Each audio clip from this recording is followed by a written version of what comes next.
Although it is the shortest arc in the whole series, Spring Flower, of Distant Days, was personally one of my favourite parts in Berserk. The arc took up chapters 329 to 331. It was a self-contained story which served as a flashback to Guts' earlier days before he met the Band of the Hawk. Given its length, some fans just dismiss it as filler, while a lot of other fans appreciate it as a very touching short story. However, it is often overlooked just how effectively this arc conveyed what the core idea of Berserk really is, because in just 3 chapters, it displayed Guts' reflections, his progression as a person, and his softer side he wanted to suppress.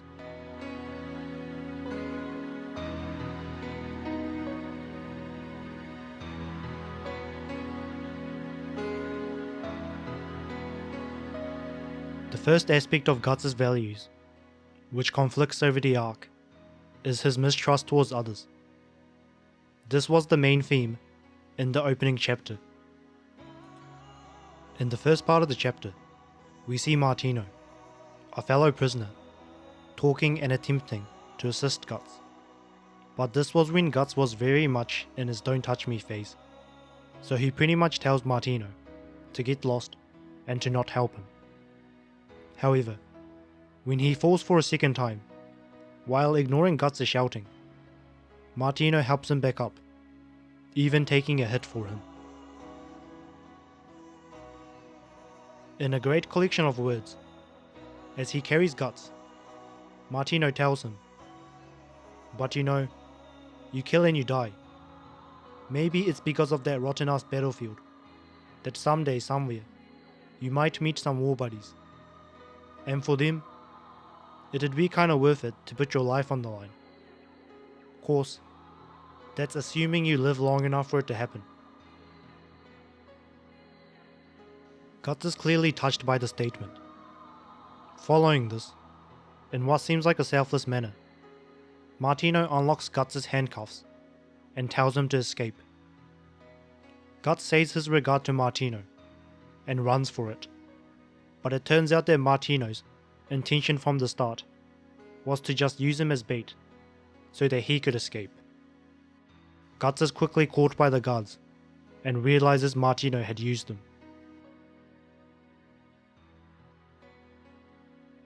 Ensuing this, we see Guts' flashback when he was still in his first mercenary group.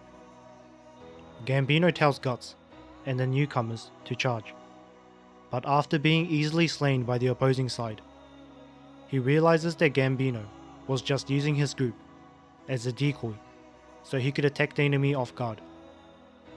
When he sees that everyone in the group, except for himself, had been killed, he mentions it to Gambino, who replies, "Listen, Guts, if you want to survive on the battlefield, get by with your own brains and skills. Don't depend on others. People will do despicable things for their own ambition, or to survive. That's what it boils down to on the battlefield.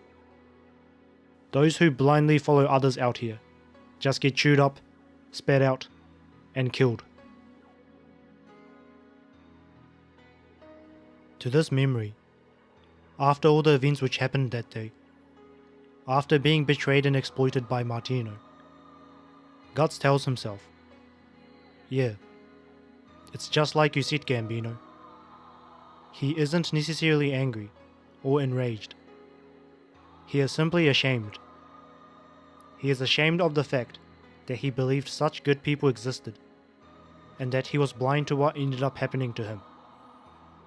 When Martino first unlocked his handcuffs, Guts momentarily believed that maybe other people did genuinely intend to help, and that Gambino's philosophy was incorrect.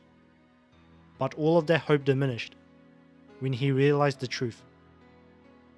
Remembering what Martino told him about someday, somewhere, he thinks to himself, "Did I let my guard down over a cliche?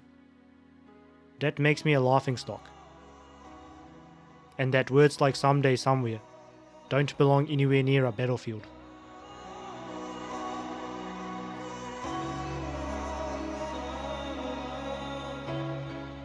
The second theme in the first chapter is Guts' indifference to living. The first page in the whole series starts out with the narration of Guts' inner thoughts. The first line in the chapter is literally, "I don't care where I drop dead. That's how things seem to me. That life didn't even mean anything in the shitty world of the battlefield." It follows Guts' inner resentment with the fact that no matter how many times he falls or gets knocked down, his body subconsciously has to go and stand back up. He tells himself that he doesn't care where he drops dead, but since his survival instinct is too strong, he can't die. After being placed in the cell, after reflecting on the events that day, he tells himself once again, "I don't care where I drop dead. Even now, I don't." However, just like at the start of the chapter, Guts subconsciously stands back up again. He sees a rat appear in front of him and desperately grabs it and bites into it. After devouring the rat, he says, "Why did I do it again?" Once again, although he keeps telling himself he doesn't care where he drops dead, since his subconscious desire to survive is too strong, he can't allow himself to die.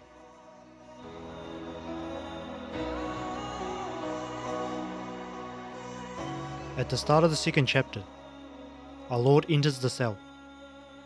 He looks at Guts' face and says he's of a suitable age. Guts spits on him, but the Lord quickly forgives him and even applies medicine to Guts' back in a seemingly kind set of moves. However, much like with what happened with Martino, the action turns out to be a move with a different motive. The Lord tells Guts, "You're going to offer your life for my son's sake." He continues by explaining that he is to be killed by his son in a battle so that he can regain confidence. Although it is in a way a repeat of what happened in the previous chapter, the difference now is how Guts reacts to it. Guts doesn't seem shocked or surprised at all. From all the events which happened earlier, he begins to accept the uncontrollable circumstance he is in.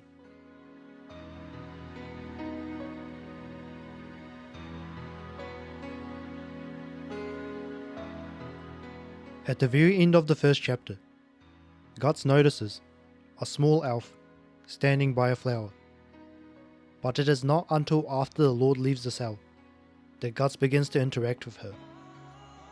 She starts in a shy, reserved manner, but Guts tells her that he won't pluck her flowers, and the two eventually introduce themselves. The elf says her name is Chitch. However, Guts tells himself that she is a hallucination.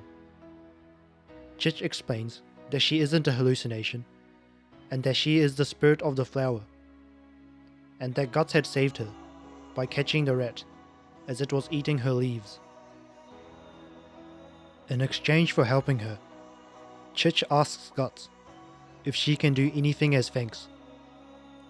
Guts first asks her to open the door to the cell, but she says she can't because she is unable to separate herself too far from the flower. Next, Guts asks her for water, but since Chitch is so small, she can only provide him with a few drops at most. She eventually begins to warm Guts. At first he is a little bit surprised. He says, "That's warm," and that he stopped shivering. When Guts notes that it seems like she is having fun, Chitch tells him that she has fun being by herself, but when she is with someone else, it's even more fun. Next, she notices that Guts is bleeding, and begins to heal his wounds using her leaves. Once again, Guts is slightly surprised. He tells her thanks and that he feels a lot better. As she continues healing him using her leaves, she comes to an abrupt pause. She seems downhearted about the fact that Guts will eventually leave the cell. She continues by explaining that the previous prisoners just moan and yell, leaving her scared, and that they eventually leave. She says that after the prisoners leave, the only thing left in the cell is the sun, or Popo, and herself. In other words, she is simply alone. He tells himself once again that she really is a hallucination, or his weakness, in the form of a kid. However, Guts tells her that on the way to the castle, he witnessed a hill where a pack of flowers, just like Chitch's, were blooming. He promises her that when he is able to move around properly, he will take her there. To this, Chitch is flattered and tells Guts that he is the only one to find Chitch. She finishes off by wondering whether her buddies will find Chitch. This action emphasized a very important part of Guts' character. Even after being exploited by Martino, even after he was told by the Lord that he was to be killed, even though he reminded himself that Gambino's philosophy was right, even though he told himself that words like someday, somewhere, don't belong anywhere near a battlefield, when he promised to Chitch that he will carry out her version of the someday, somewhere, despite the fact that everything he went through seemed to have proved Gambino's principle, it distinctly showed that Guts himself didn't want to abide by it.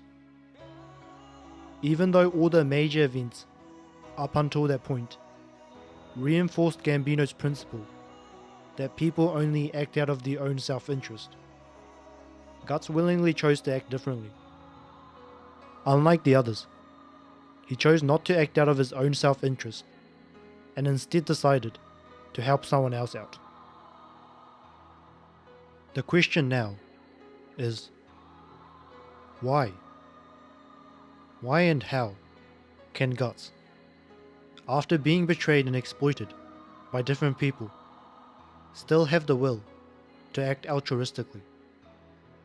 Apart from her just being so innocent and kind, it is because Guts saw a reflection of himself in Chitch. As we all know, just like Chitch, Guts had also been alone, in the darkness, for a large part of his life. Although the question of whether Chitch is real or not is a whole nother debate, in a narrative sense, Chitch is in fact Guts' weakness, in the form of a kid. Guts knew exactly what she meant when she said she has more fun being with others than when she is by herself.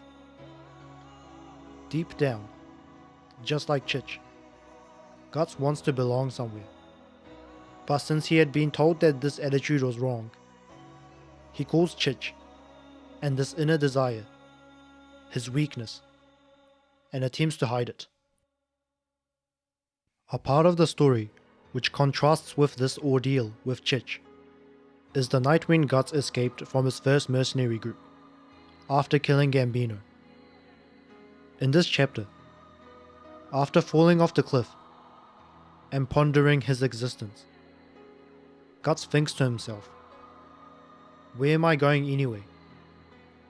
Would it have been easier just to lie there and die like that? There'd be nothing anymore. Here, there's only bad stuff. So where?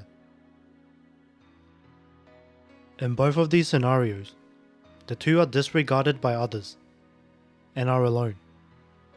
However, one of the big differences is that unlike Guts, Chitch clearly has a place she belongs to. While Guts was lost, having nowhere to go, Chitch has a place where many others, just like her, reside. Guts fully recognizes this and promises to help her out, because he knows what it feels like to be left out, and because she has something he didn't have. He wants to take her to where she belonged to, just as he wanted somewhere to belong to.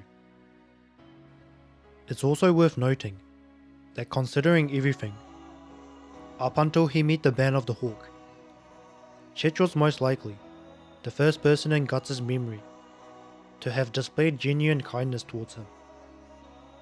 Yes, Shishu did save him when he was born, but since she died so early on in his life, combined with the fact that Gambino played a much larger role in his childhood, she was probably nothing more than a faint memory. Up until Guts met Chitch, everyone in his life was some type of constant, always trying to use him.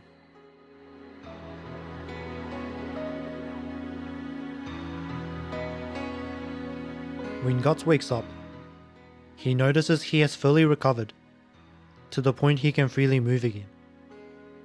However, he soon realizes Chitch is no longer in the cell. He calls out for her, but soon finds her leafless flower, lying there on its side. He wonders to himself once again whether Chitch really was just a hallucination,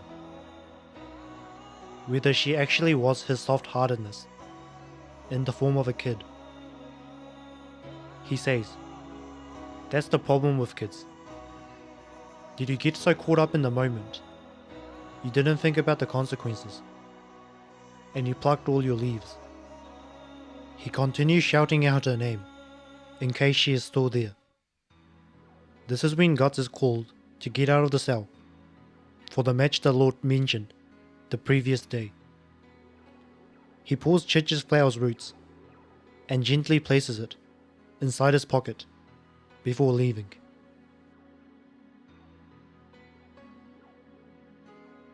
Guts suits up, and is taken to the middle of the arena, across the Lord's Sun. He is given a blunt sword, while being told, "Struggle the best you can." The match starts, and Guts notes that his temperature is back to normal, and that his wounds are closed. But when the Lord's Sun starts attacking, he quickly realizes he has no strength.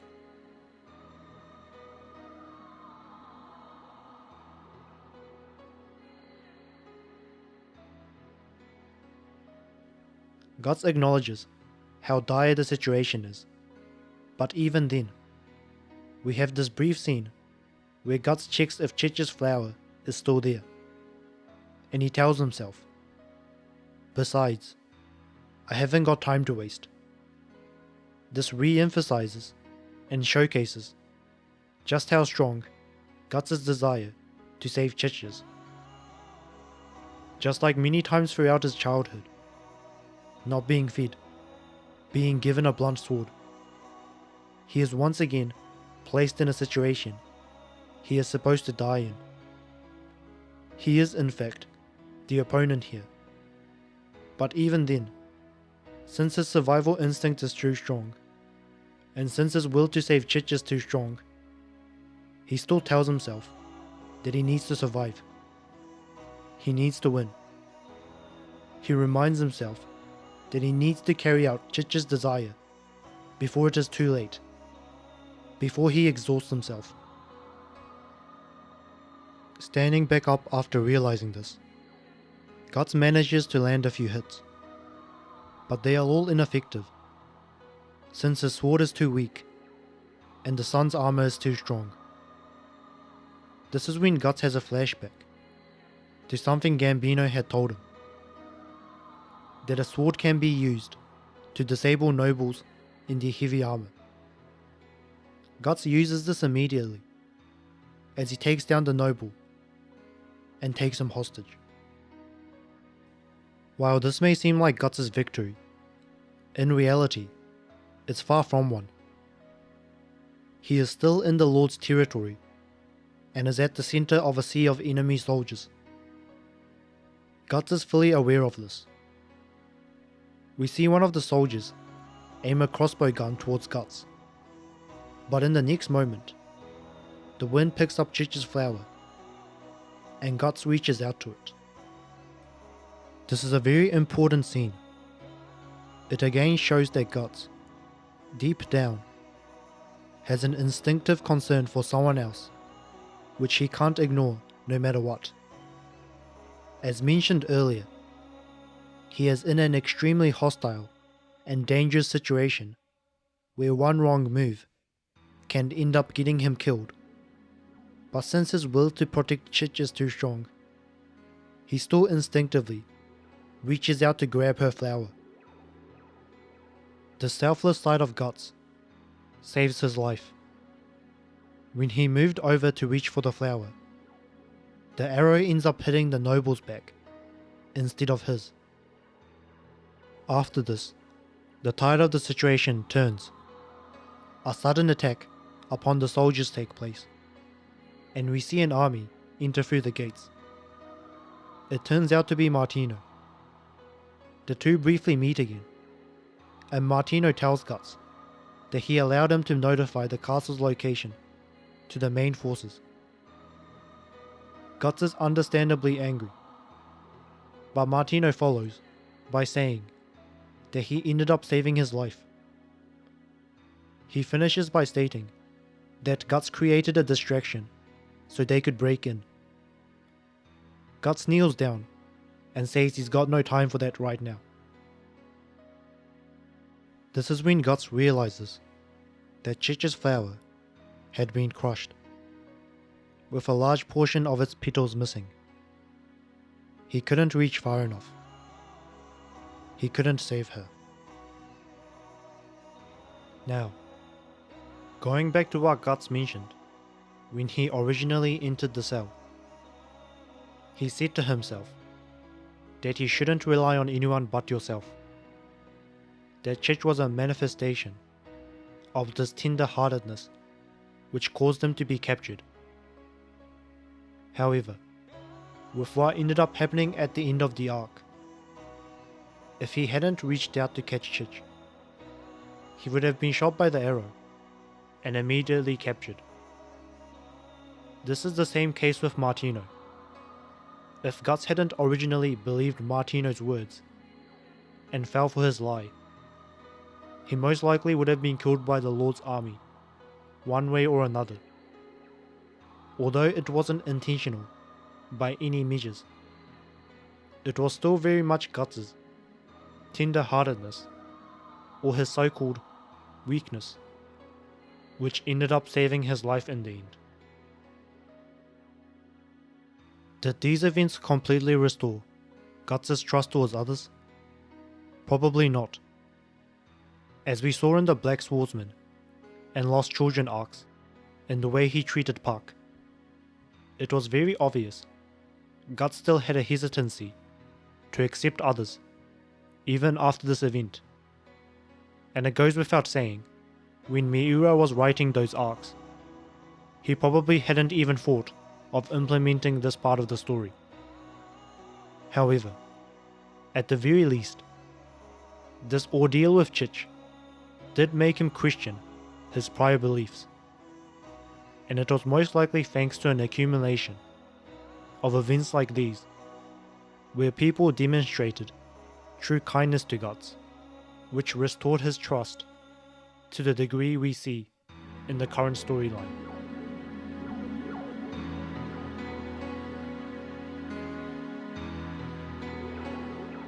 A certain theory I have come across, which makes a lot of sense, is that this whole arc is actually a past dream Guts has as he recovers on the boat. In the previous chapter, chapter 328, we see Guts lying in bed next to Farnese and Shirke. While Farnese heals Guts, he tells her, "That sure is warm. It makes it easier to forget how cold I felt, like I was still underwater." This is almost like a reenactment of what happened with Chitch. Perhaps when Guts said, "It makes it easier to forget how cold I felt," he was actually referring to the time when he was all by himself, when he was alone in that dark, cold cell. And that his previous words, "That sure is warm," invokes the fact that he now realizes he is no longer in that dark, cold place anymore. That he feels he is once again backed by a group of pure-hearted individuals who look out for him. Although he hasn't fulfilled his own ambition, at least to a certain degree, for a second time, he had finally found his own version of the someday, somewhere. Lastly, I believe Kentaro Miura implemented this arc as a sort of refresher.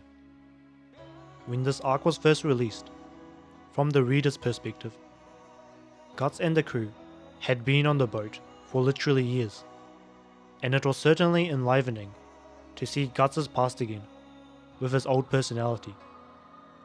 It lets us, the readers, identify how much Guts has really developed and grown as a person. So through this arc, we witnessed Guts' inner beliefs conflict with each other, both consciously and unconsciously, and the recurring theme to keep living and to live for the future was emphasized very thoroughly. To top it all off, the 3-part series closes with what I personally believe to be one of the most beautifully drawn ending pages to any chapter in all of manga.